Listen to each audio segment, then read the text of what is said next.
Hello' ফ্ৰেণ্ডসকল, কি খবৰ?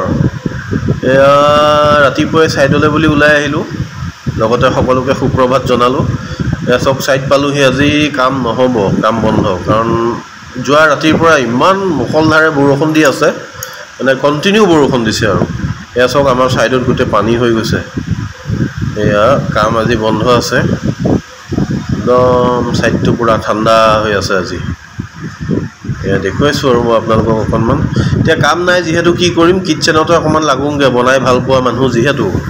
এয়া চব আজি বতৰ অনুযায়ী বস্তুটো মিলিছে। এয়া মই বনাই আছোঁ বৰ্তমান মাছৰ মুড়ি ঘণ্টা। মই নিজে হেতা ধৰিছোঁ দেই, মানে বনাই ভাল পাওঁ। আৰু এয়া মাছৰ মাথা পূৰা বনাই আছোঁ।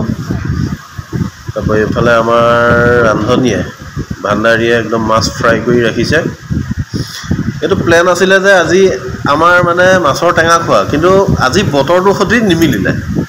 প্ৰথমতে মিলিছে বুলি কৈছিলোঁ, কিন্তু আমাৰ মাছৰ টেঙা খাম বুলি ভাবিছিলোঁ, কিন্তু আজি বতৰটোৰ সৈতে একেবাৰে নিমিলিলে। এইফালে টেঙা খাম বুলি চব আমি টেঙা মৰা পাত বুলি কওঁ, বহুতে মেষ্টা টেঙা কয়।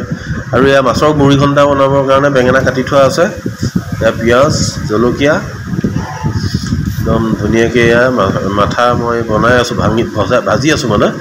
আৰু ইয়াত বেঙেনা দি দিম, ধুনীয়াকৈ মুড়ি ঘণ্টা বনাম। অলপ জ্বলা দিম, বতৰটো চাই জ্বলাটো ডিমাণ্ড কৰে। আৰু এয়া চব টেঙা মৰা পাত একদম ধুনীয়াকৈ কাটি থৈ দিয়া আছে। প্লেনটো কৰা হ'ল যেতিয়া আৰু উপায় নাই, মানে টেঙাই খাম। কিন্তু টেঙাটো এইকেইদিন খুব ৰ'দ দিছিলে, ৰ'দত মাছৰ টেঙা জোলটো খাম বুলি ভাবি থৈছিলোঁ, কিন্তু আজি বতৰহে আহে আৰু। তথাপিও এতিয়া উপায় নাই, আজি মাছ আছে আমাৰ কিটচেনত।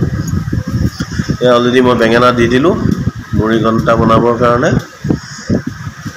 এতিয়া হেতা ঘূৰোৱাহে কথা। এয়া মিক্সিত মছলা মাৰি থোৱা আছে, পূৰা ইয়াত মছলা দিম।